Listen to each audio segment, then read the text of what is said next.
আসসালামু আলাইকুম। এসএসসি ২৮ ব্যাচের মানুষজন। যেহেতু তোমরা আমাদের খুব ক্লোজ একটা এক্কেবারে ব্যাচ, দ্যাটস ওয়াই আমি তোমাকে আজকে এক্সাক্ট আমার হাফ ইয়ারলি পরীক্ষার আগে ক্লাস 9 এর কি সিন সিনারিও ছিল এবং সেটার প্রোস আর কনস সবটা নিয়ে আসলে একটু কথা বলতে চাচ্ছি। নরমালি না হলে এই যে মানে ধরো প্রত্যেকটা জিনিস নিয়ে আসলে এতটা বেশি ডিটেইলসে কথাবার্তা বলা হয় না। ধরো এটা ম্যাক্স আমরা একটা শর্টসে কথা বলে দিতে পারতাম। বাট আই থিংক আমার কাছে মনে হইছে আসলে যে এখানে কনফিডেন্সটা ব্রেক ডাউন হইলে না পরবর্তীতে অনেক ভোগায়।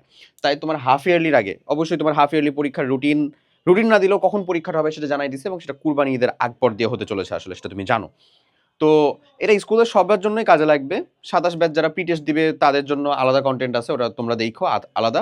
বাট 6, 7, 8 যারা আছো মানে যারা হাফ ইয়ারলি পরীক্ষা দিবা একসাথে তো হবে ইনশাআল্লাহ, এবং ২৮ ব্যাচ অর্থাৎ ক্লাস 9 এ তোমাদের জন্য সবথেকে বেশি গুরুত্বপূর্ণভাবে কাজে লাগবে। তো কাইন্ডলি একটু জিনিসটা পুরোটা দেখো, তাহলে বুঝতে পারবে আসলে যে কি ঝামেলা ইনশাআল্লাহ সামনে ফেস করতে চলেছো তুমি। ১ম এ যদি আমি তোমাকে এক্সাক্ট বলি, একেবারে ১ম এবং শুরুর জিনিসটা সেটা হচ্ছে তুমি হাফ ইয়ারলি পরীক্ষার মধ্যে যদি খারাপ করে বসো, এই যে যেটা জাস্ট তোমার মনে করো না পুরো এসএসসি লাইফের ক্লাস 9-10 এর প্রথম একটা পরীক্ষা হাফ ইয়ারলি, এই পরীক্ষার মধ্যে যদি কোনো মতে খারাপ করে বসো, হ্যাঁ খারাপ হয়, তাহলে তোমার কনফিডেন্সটা একেবারে চলে যাবে জলাঞ্জলিতে যাকে বলে। এই একবার এখানকার কনফিডেন্সটা যদি লো হয়ে যায়, তাহলে তুমি এই সেম জিনিসটা থেকে বের করতে হলে তুমি একটা শব্দ নিয়ে অনেক বেশি খোঁজাখুঁজি করবা, সেটা হচ্ছে কামব্যাক। এবং এই অনলাইনে কামব্যাক খোঁজা মানুষজনদেরকে আমার আসলে বেসিক্যালি খুব বেশি অপছন্দ হয়, সত্য কথা। কামব্যাক তোমার হাতে, অনলাইনে কোনো ভাইয়ার হাতে না। আমি তোমারে যত যাই বলি না কেন, এটার একটা বিন্দু মাত্র তুমি যদি ইমপ্লিমেন্টেশন না ঘটাতে পারো, এটা কেউ তোমাকে এই ইহজাগতিক কেউ তোমাকে কোনোভাবে হেল্প করতে পারবে না। মেক শিওর করতে হবে হাফ ইয়ারলি পরীক্ষার ভিতরে খারাপ করা যাবে না। হাফ ইয়ারলি পরীক্ষার ভিতরে খারাপ না করতে গেলে কি তোমার এখন পর্যন্ত যে অবসেশন, এই যে অবসেশনগুলা, এগুলা তো আমি তো ভুল বলতেছি না, PCMB HM, এই যে এই সাবজেক্টগুলোর প্রতি যে অবসেশন সায়েন্সের বিশেষ করে, এরা এগুলা ঠিক আছে, বাট এই যে এগুলা EBI, ইসলাম, BGS, এগুলা কি করছে রে ভাই? এগুলার পরীক্ষা খারাপ করলে কি তোমার রেজাল্ট ভালো আসবে? আসবে না তো। তো এগুলার যে সিলেবাস, যেটা তুমি আসলে একবারে গুরুত্বই দিচ্ছ না, তোমার কাছে মনে হয় কি ইংরেজি তুমি আগের রাতে পড়েই পেরে যাবা? এতটা বেশি শেরে বাংলা একে ফজলুল হক নিজেকে ভাইবো না। এই যে যখন তুমি ডেটটা পাওয়া শুরু করছো, এতদিন যা করছো, জানুয়ারিতে শুরুর মাস ছিল, ফেব্রুয়ারিতে নির্বাচন গেল, রোজা গেল, মার্চ নিয়েও রোজার ঈদ গেল, সব মানলাম আমি। বর্তমানে এপ্রিল, এটা হাই টাইম তোমার হচ্ছে ঘুরে দাঁড়ানোর জন্য বা একটু সিরিয়াস হওয়ার জন্য। তো ফার্স্ট অফ অল হাফ ইয়ারলির পরীক্ষার খারাপ করে যে কনফিডেন্সটা লো হয়ে যায়, এইটা হইতেই দেওয়া যাবে না। এটা একবার হয়ে গেলে বিশ্বাস করো তুমি ইয়ার ফাইনালেও দেখা যাবে যে খুব একটা বেশি ভালো করতে পারবা না। সিকোয়েন্সিয়ালি তুমি হচ্ছে পরবর্তীতে প্রি টেস্ট, টেস্ট, বোর্ড পরীক্ষা, এসএসসি খুব বাজেভাবে ফেঁসে যাবা। এই কাজ থেকে দূরে থাকো। এখন এইটা থেকে দূরে থাকার জন্য তোমার একটা সলিউশন হইতে পারে এরকম, তুমি এগুলাতে সময় দিছো আমি জানি, তুমি মেক শিওর করো তোমার সিলেবাসের, তোমার হাফ ইয়ারলি পরীক্ষার যে প্রত্যেকটা সিলেবাস, এটা 80% আপ কমপ্লিট হচ্ছে কিনা টিল তোমার হাফ ইয়ারলির পরীক্ষা, এটা 80% আপ কমপ্লিট হচ্ছে কিনা। যদি কমপ্লিট না হয়, এটা কমপ্লিট হবে কিভাবে? ক্লাস থেকে, মানে স্কুলের ক্লাস থেকে তোমাকে এটা 100%ই কমপ্লিট করাবে, কারণ স্কুলের ক্লাসে তো একটা পুরো চ্যাপ্টারের একটা ম্যাথ করায় তো এটাকে শেষ করে দেওয়া হয়, তাই না? সেটা তুমি ব্যাচে পড়ো, ঠিক আছে? আমার কথা ভালো করে শুনো ভাইয়া, একটু তিতা লাগলেও শুনো, তোমার কাজে দিবে। এটা তুমি ব্যাচে পড়ো, স্যারের কাছে স্যারের কাছে পড়ো, টিউশনে পড়ো, বাসায় এসে ভাইয়া পড়ায়, অনলাইনে পড়ো, যেখানে পড়ো না কেন। অনলাইনে পড়লে তুমি রুট মানে তোমার মর্জি অনুযায়ী যদি পড়তে চাও, তাহলে তোমাকে যেতে হবে রেকর্ডেডে, যেটা আমরা তোমাদেরকে প্রোভাইড করি। আর যদি তুমি চিন্তা করো যে না আমি লাইভে পড়ি, তাহলে সেটার হিসাব আবার আলাদা। তাহলে তুমি দেখো যে তোমার পরীক্ষার আগে লাইভ করে ওটা শেষ হচ্ছে কিনা। তুমি তো বেসিক্যালি এই জিনিসগুলোর উপরেই ডিপেন্ডেন্ট কন্টেন্টের জন্য বা পড়ার জন্য, বিশেষ করে অন্তত এই 5টা সাবজেক্টে। তো তুমি এই যে এগুলাতে আছো, এগুলাতে তুমি ফার্স্ট অফ অল দেখো যে 80% কমপ্লিট হচ্ছে কিনা। যদি না হয়, তাহলে সেই অনুযায়ী সেই জায়গাতে বুস্ট করো। এবং ওই 80% কিন্তু এখন থেকে ধরো না, যতটুকু কমপ্লিট করছো সেটুকুও ধরতে হবে। স্যার কমপ্লিট করে গেছে, তোমার কমপ্লিট হয় নাই, লাভ নাই তো। যদি রেকর্ডেডে পড়ো, যেমন আমাদের কাছে যদি পড়ো, তাহলে তোমার কাছে 80% কি তোমার এসএসসি পরীক্ষায় রসায়নের সর্বশেষ চ্যাপ্টার, আমাদের জীবনের রসায়ন, ওইটার ক্লাস পর্যন্ত আমার দেওয়া আছে, তোমার প্রোগ্রামে দেওয়া আছে না? তো তাহলে তো তোমার সেখানে তোমার ইচ্ছা স্বাধীন, তোমার যে কয়টা চ্যাপ্টার আছে প্রত্যেকটা চ্যাপ্টার তুমি কমপ্লিট করতে পারছো কিনা এটা তোমাকে দেখতে হবে আসলে। কথা বুঝা গেছে? সো যে ঘটনা যাই ঘটে যাক না কেন, হাফ ইয়ারলি পরীক্ষা তোমার হতে চলেছে। এই পরীক্ষার ভিতরে একেবারে খারাপ করে কনফিডেন্সটা লোয়ার করা যাবে না। এই পরীক্ষার রেজাল্ট তোমার রোল ঠিক করে না। এই পরীক্ষার রেজাল্ট তোমার পরবর্তীতে, অনেক স্কুলেই আছে যারা যোগ করে পরবর্তীতে মার্কটা আবার ইয়ার ফাইনালের সাথে, আবার অনেকে আছে যোগ করেও না। হোয়াট এভার ইট ইজ, পরীক্ষায় খারাপ করতেছো মানে তোমার কনফিডেন্সটা লো হয়ে যাবে। এই একবার লোয়ার কনফিডেন্স থেকে আবার উপরে উঠে আসা টু টাফ। বিশ্বাস করো ভাইয়ের কথা, আমার জীবনে এক্স্যাক্ট এই ঘটনাটাই ঘটছিল। আমি বিজিএস এ ভাই মানে মরতে মরতে বাসছিলাম বিজিএস এ। হ্যাঁ, এবং এটা ভাইয়া আমি তোমাকে প্লাস নিয়ে কথা বলতেছি না ভাইয়া, পাস নিয়ে কথা বলতেছি। আমি পাস করতে মানে ফেল করতে করতে পাস করছিলাম কোনো মতে, বুঝছো? এগেইন গোজ ফর হচ্ছে আমার আইসিটি পরীক্ষার মধ্যে আমার বাজে অবস্থা গেছিল। তো তোমার বড় ভাই হিসেবে একটা সাজেশন হচ্ছে ইবিআই ইসলাম বিজি ইবিআই ইসলাম বিজিএস এগুলাকেও প্রত্যেকটা দিন অন্তত এই যে আমি যে তোমাদের জন্য যে বেস্ট রুটিনটা দিছি ওই রুটিনটা ফলো করো। ওই রুটিনটা ফলো না করতে পারলে অ্যাটলিস্ট মেক শিওর করো প্রত্যেকটা দিন 1 থেকে 1.5 ঘন্টা এগুলার পিছনে সময় দেওয়া। আমি বলতেছি না এগুলাতে খুব বেশি সময় দেওয়া লাগবে, খুব বেশি সময় দেওয়া লাগে না ভাই। এগুলোর পিছনে প্রত্যেকটা দিন 1 থেকে 1.5 ঘন্টা সময় দিলেও তোমার সামনে যে দুইটা মাস সময় আছে সে 2টা মাসে তুমি ইজিলি এখান থেকে কমপ্লিট করতে পারবা। এবং মোস্ট ইম্পর্টেন্টলি যে জিনিসটা সেটা হচ্ছে তোমাদের ভিতরে এখন ম্যাক্সিমাম মানুষ যে সিনারিওটাতে ভুগতেছে, পড়ছি ভুলে গেছি। আমি বলতেছি দেখো এগুলা সব হচ্ছে তোমাদের সাথে ইনশাল্লাহ মিলবে। পড়ছি ভুলে গেছি, এটার কারণ কি? এটার সিম্পলেস্ট কারণ হচ্ছে রিভিশনের অভাব। এবং তুমি এই রিভিশনটা কোনো দিন প্রপারলি করতে পারবে না যদি এবং কেবল যদি তোমার কাছে নোট না থাকে। নোট না থাকা অনেক অনেক গুলা দোষ গুণের ভিতরে খুব প্রমিনেন্ট একটা দোষ। তুমি এই মানে এখন একাডেমিক পড়তেছো, তোমার কাছে তুমি এত সময় নিয়ে একটা ক্লাস করতেছো, এত ডিপ ইন ডিটেলস পড়তেছো, অথচ তুমি নোট করতেছো না। কেন নোট করতেছো না?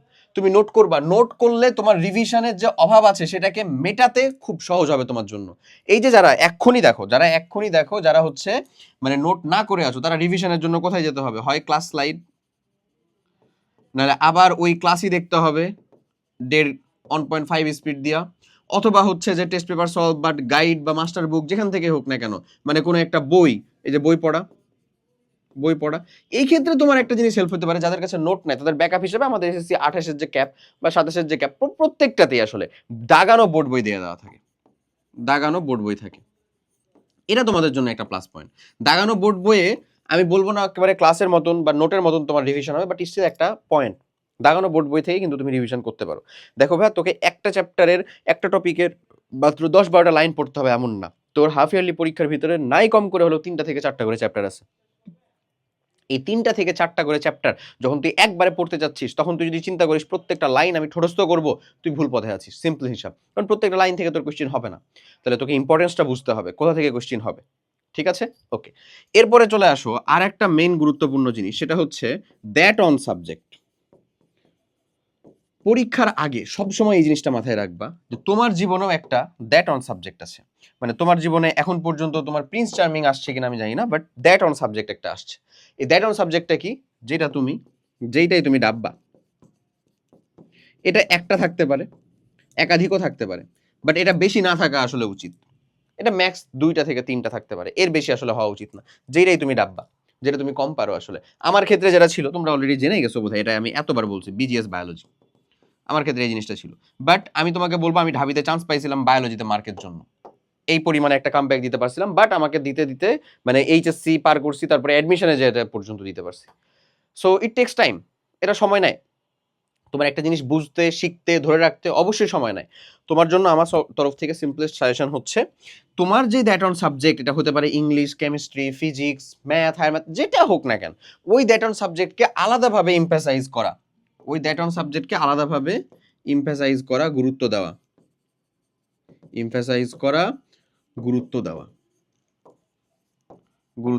যেন ওই সাবজেক্ট যেন তোমার পরীক্ষার রেজাল্টকে খারাপ করতে না পারে।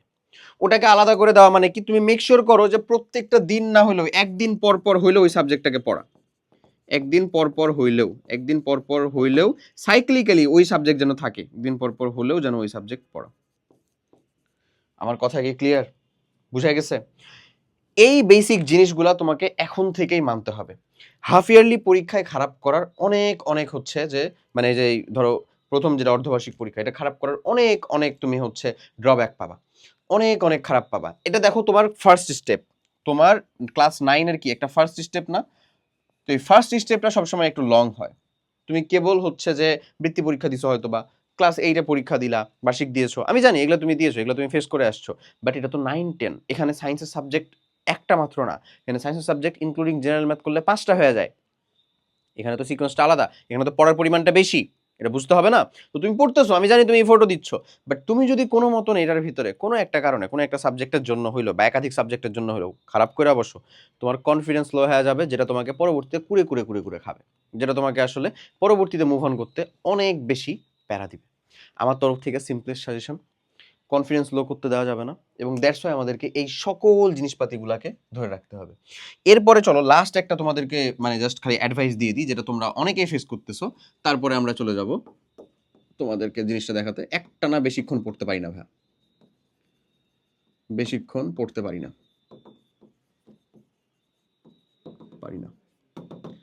একটানা বেশিক্ষণ পড়তে পারি না। এই সমস্যাটার সমাধান কি বলো তো? একটানা বেশিক্ষণ পড়তে পারি না, এই সমস্যাটার সমাধান হচ্ছে তোমার সামনের জিনিসটা, মোবাইলটা, যেটাতে তুমি ভিডিওটা দেখতেছো সেইটা, সত্য কথা।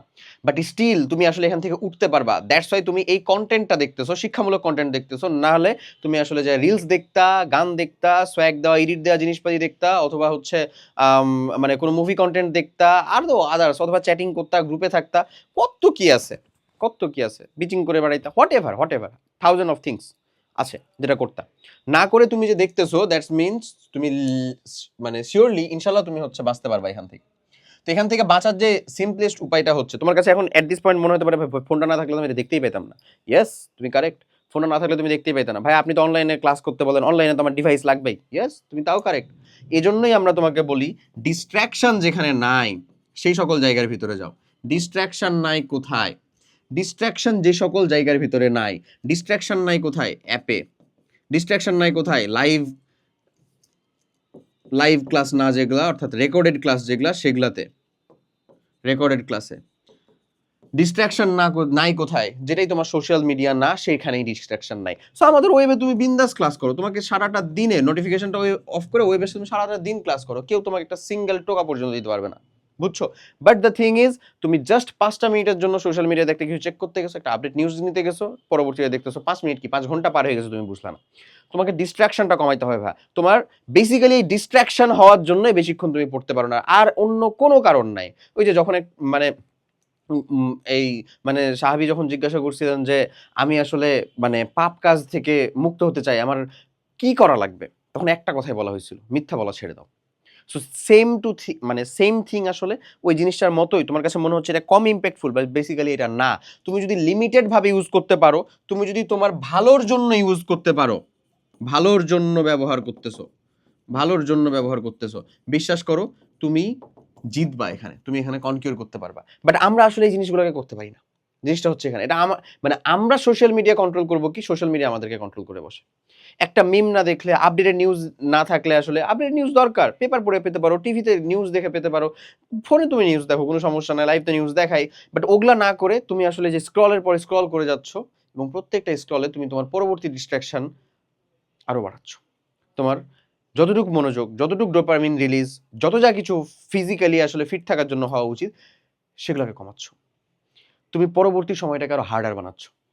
এই কাজগুলো করো না, জাস্ট এই ডিস্ট্রাকশনটাকে একটু কন্ট্রোল করার চেষ্টা করো, নিজেকে রিওয়ার্ড দাও প্রয়োজনে। মানে তুমি দেখতেছো যে আসলে ভাইয়া আমার তো ডিস্ট্রাকশন হয়ে গেছে, আপনি যা বলছেন এটা মিলে গেছে, তাহলে এখন আমি এখান থেকে বাঁচবো কিভাবে? বাঁচতে গেলে রিওয়ার্ড দাও, নিজেকে রিওয়ার্ড দাও। কিভাবে রিওয়ার্ড দিবা?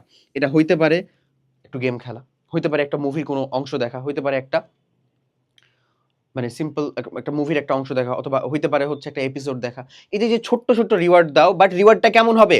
আগামী 5 ঘন্টা তুমি যদি এইরকম ভাবে টানা পড়াশোনা করো, তাহলে তুমি 30 মিনিট মুভি দেখবা, 30 মিনিট মুভি দেখবা, 30 মিনিট মুভি দেখবা। 5 ঘন্টার বদলে তুমি এটাকে 4 ঘন্টাতেও নিয়ে আসতে পারো, এটা একটু বোধহয় বেশি হয়ে যায়। যাই হোক, আমি যে কাজটা করতাম, আমি তোমাকে বলি, আমি মানে নিজের একেবারে নিজস্ব আমার ফোন এরকমটা পাইছিলাম হচ্ছে এক্স্যাক্ট হায়ার ম্যাথ পরীক্ষা প্র্যাকটিক্যাল দিয়ে আসছি, তারপরে Xiaomi Redmi 4X আমার ব্যবহার করা প্রথম নিজের ফোন।